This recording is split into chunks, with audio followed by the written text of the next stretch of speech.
Last year, the infertility rate in couples up to the age of 45 was estimated to be between 10 to 15%. Infertility is on the rise, but it doesn't seem to matter until it happens to you.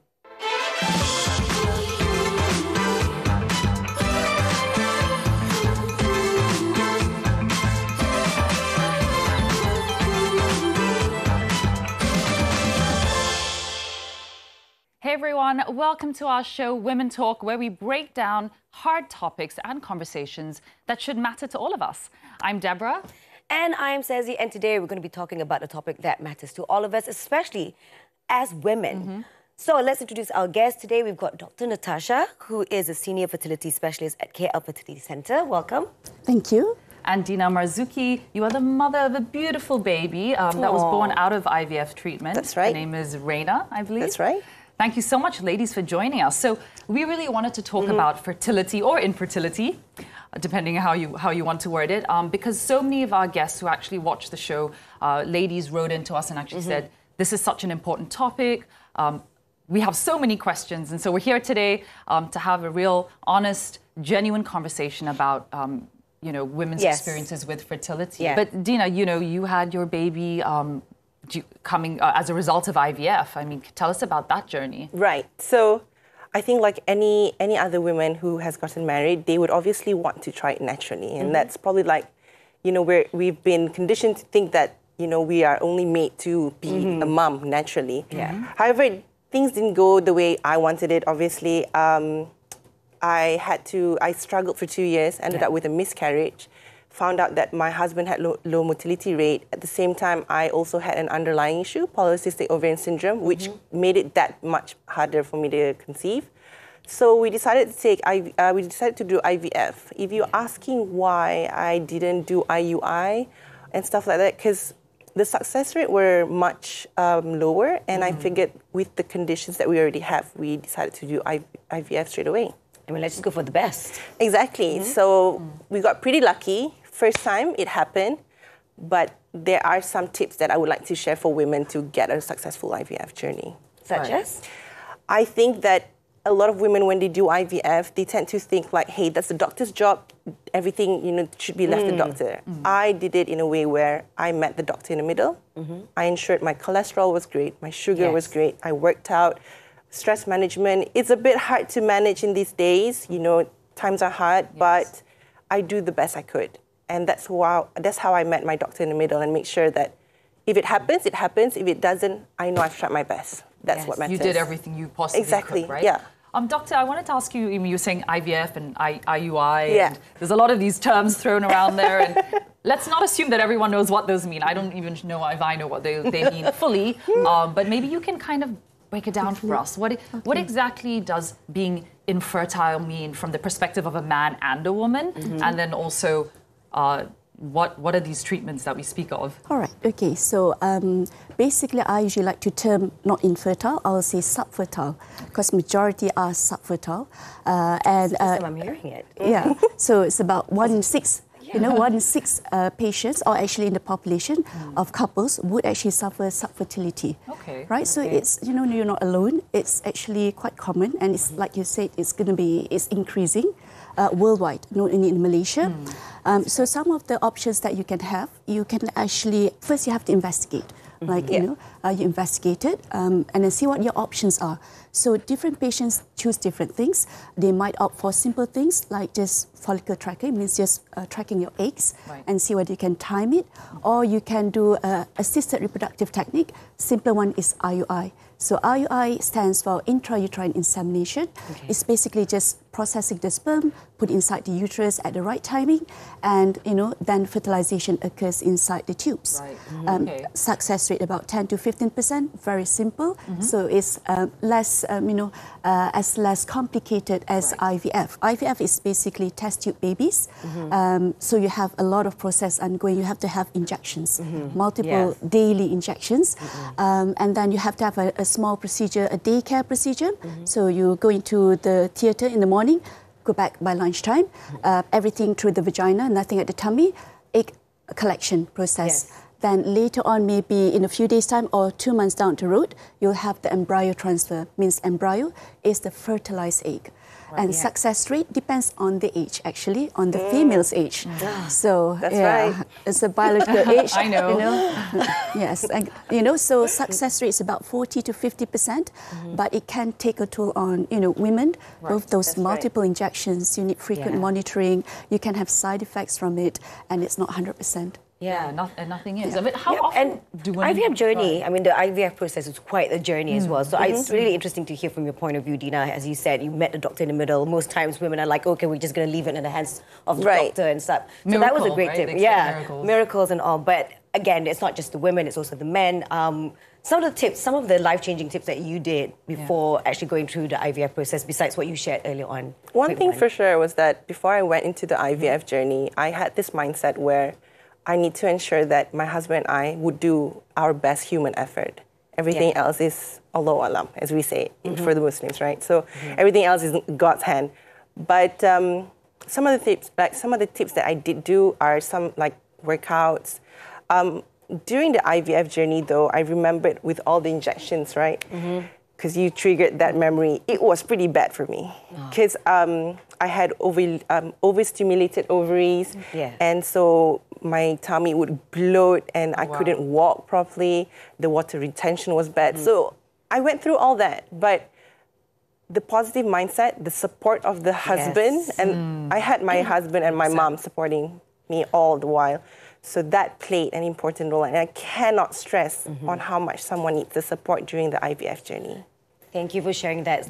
I mean, I think that's the most important bit, having the support system as you are going through it, because your mental wellness needs to be A-okay. That's right. It's very important. So we're going to go for a little break. We'll be right back after this. Don't go anywhere.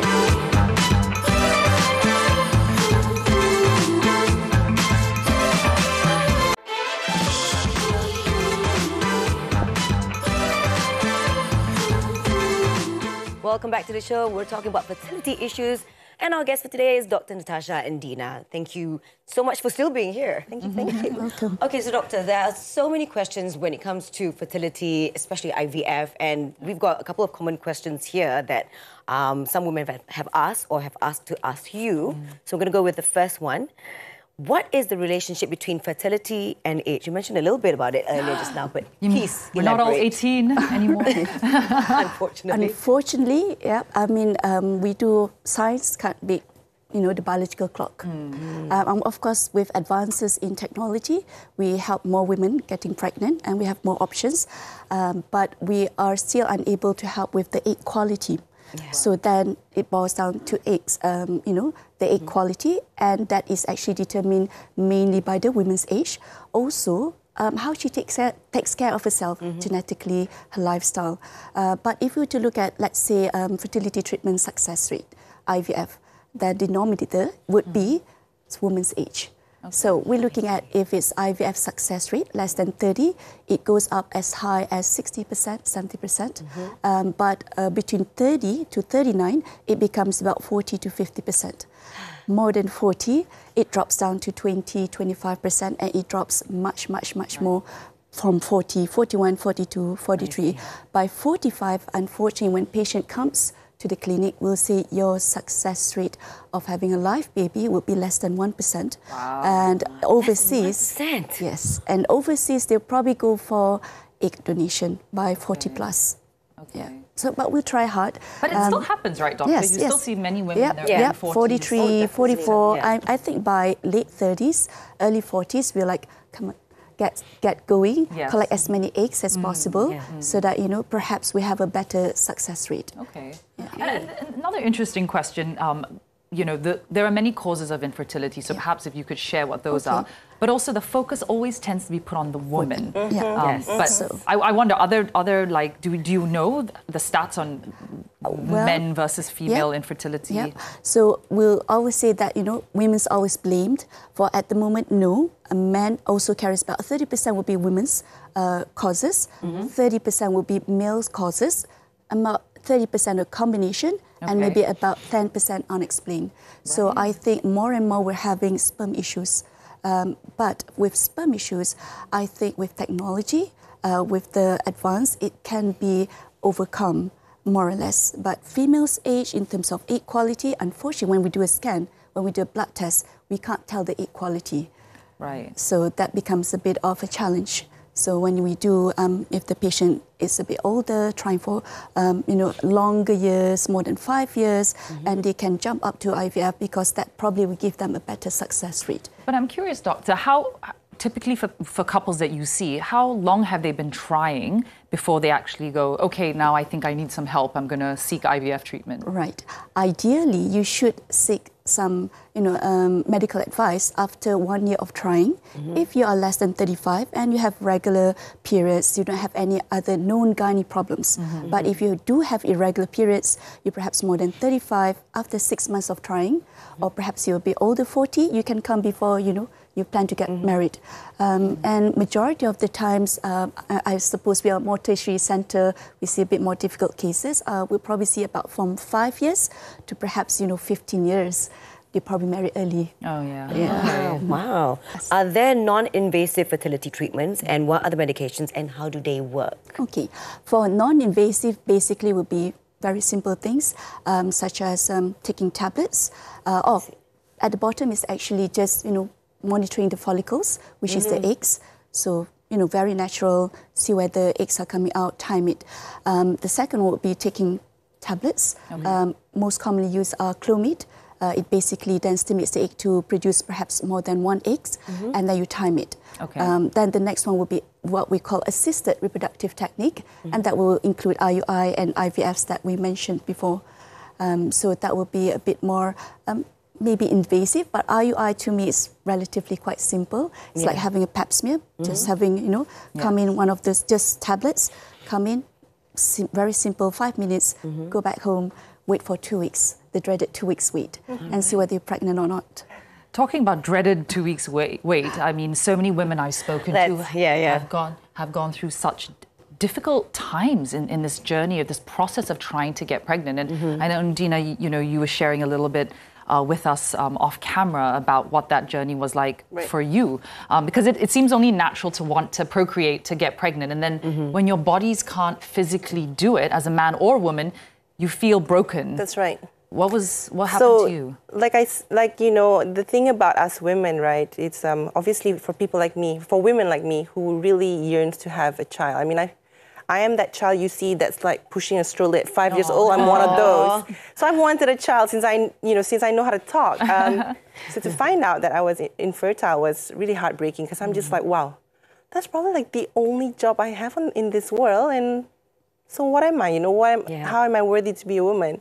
So the same goes to my husband. So when he found out he had low motility rate, it sent him plunging down with his mental health, because I think he felt like that's probably like the one big thing that he could have contributed to the marriage, to consummate, as you say. Yeah. And he couldn't even do that, right?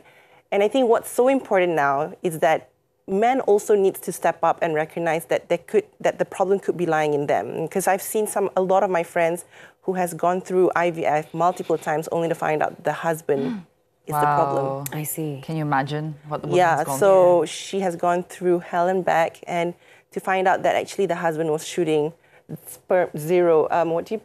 shooting blanks. So that means he's got azoospermia. Is that right? Yeah.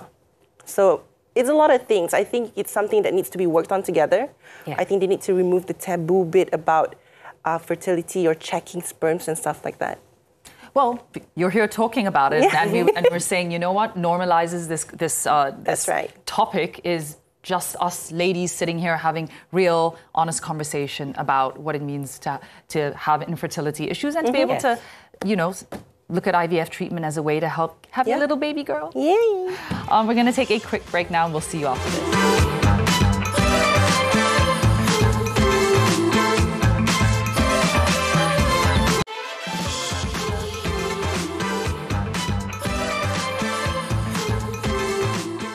Welcome back to Women Talk, and on today's shows we're talking about fertility. So here's an interesting statistic. Back in 1957, a woman had an average of 6.7 births, and now in 2021 that number has dropped to 1.7. So That's quite a big drop. Yes, I mean, and perhaps I'm not sure, we all want to have 6.7 children, but 2.1 is a bit low, and we're looking at a much lower birth rate in the country, which obviously has leads to having an older, a larger, older population, and your growth rate is low, right? So the government has incentive to want to see more couples have babies. What programs are out there to support young couples who need to seek IVF treatment? Because it is very expensive. It's very, because it's very expensive, and not everybody can afford IVF. It's in the 5 figures, I would say. Yes, it's very. So could you tell us a little bit more? So the government has incentives, such as for those doing any fertility treatment, IUI inclusive. So IUI and IVF, they can claim from their EPF account, account 2, all of it. Yeah, and it's quite not too bad. Very easy. We did it. Yeah. And we got the money back in like 1 week. Oh, wow. Yeah, it was like flying after that, But it was easy. The process was easy. Surprisingly, we had no problem. Though?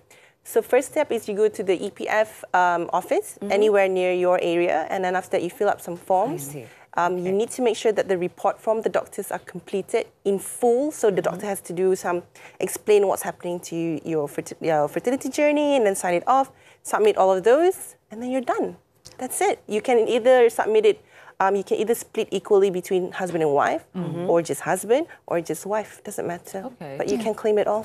I think we started that in 2020, so lots of people were happy about it. Fill lots of forms since then, but I think that has actually helped a lot of couples to move on.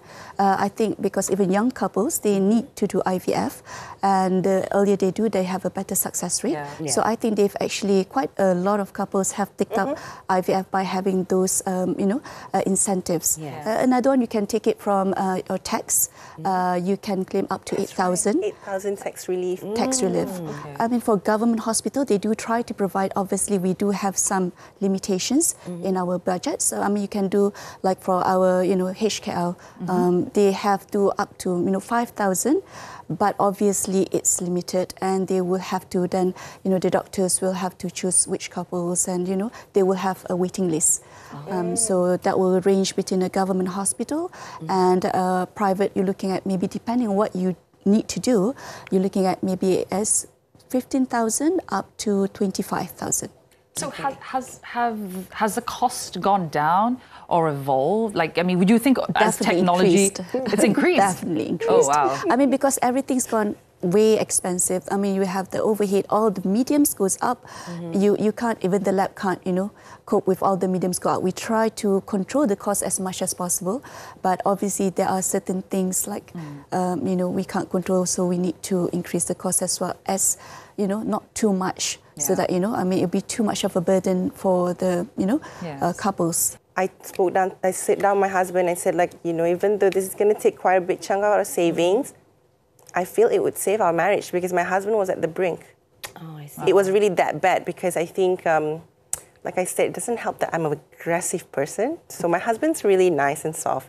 Everybody loves him. I'm sure you're nice too. But I'm super aggressive when I want something, I got my eyes on the goal. And exactly. So I said, I think this would save our marriage. And it did. It did. It turned everything around. We were much happier. We completely forget about everything that's scheduled and everything that revolves around that journey. Just focus on the IVF. And then focusing on our lifestyle and managing our stress between the two of us. I see. And if you are familiar with IVF, there are a lot of women out there who make choices, with regards to age. Do they want to go through the process once or twice? So what about the success rates of twins? Like, do you have a lot of patients that come to you, doctor, who... Yeah, they come, I want twins. And one boy, please. And be like, you're going to have to ask... Upstairs department. I'm not. I know. Upstairs. You mean? I mean, God. There are a lot of cases of patients coming in and saying we want twins. Yeah, for sure. Triplets? No. Okay. I think that's stretching it. That's pushing it. Yeah, I mean, if we were to look at twins. As like for our lab, we are actually vetted in terms of being safe. So for IVF, actually for modern IVF, we only want one single healthy baby, twins. Because there's risk involved. Yes, of course. There's risk involved a lot in terms of prematurity. Then they have health issues long term. So for us, actually, we want one baby, but costs are involved. So if we were to put one back in, then you might compromise in terms of the success rate. So we tend to put maybe 2 maximum. Outside sometimes 3, so you might get triplets and things. Yes. But I think something to balance between getting the pregnancy rate and causing all these issues in terms of having twins. I mean, people love twins. They'll be like, put back 2. What happened to the other one? You could be like, yeah, but that's 1 in already. Yes. They're just. I mean, they love twins, but I think we are from the medical side, we have to educate the public. Actually, there are medical risks involved. Yes, it's always best to have 1 baby at a time, to have a good, healthy outcome for both mother and baby. I agree. Absolutely. And being a mother of twins, you will lose a lot of sleep. So having 1 baby... Spoken from experience. Not lose a lot of sleep, you just don't sleep, you just nap, nap. But yes, thank you so much for sharing. And Dina, did you ever consider having twins though? Not after the experience I had taking care of my sister's twins. I'm good. Also, I think a lot of people love the idea of having twins, the bragging rights that come with it. But what it entails is a whole different thing. And I have my hands pretty full with Reina, so I'm okay. I'll probably do another round of IVF, but probably it'll be just 1 more. No twins, please. Oh, Dina. Well, she's a big blessing in your life. So she is. She is. And thank you both for being with us today, and thank you for being vulnerable. Thank you so much. That's so important to be able to tell your story to the public, to the world, and encourage all of you guys watching as well, men and women. I hope a lot of you are now inspired to take that first step. And if you are facing fertility issues, that you take that first step and do something about it. And a lot of us are facing the same thing, so Absolutely. It's okay. Don't feel shamed. The more you talk about it, the more we normalize it. And, thank God for technology, modern technology, and amazing doctors here that help us conceive. Thank you guys for watching, and we shall see you soon. Take care.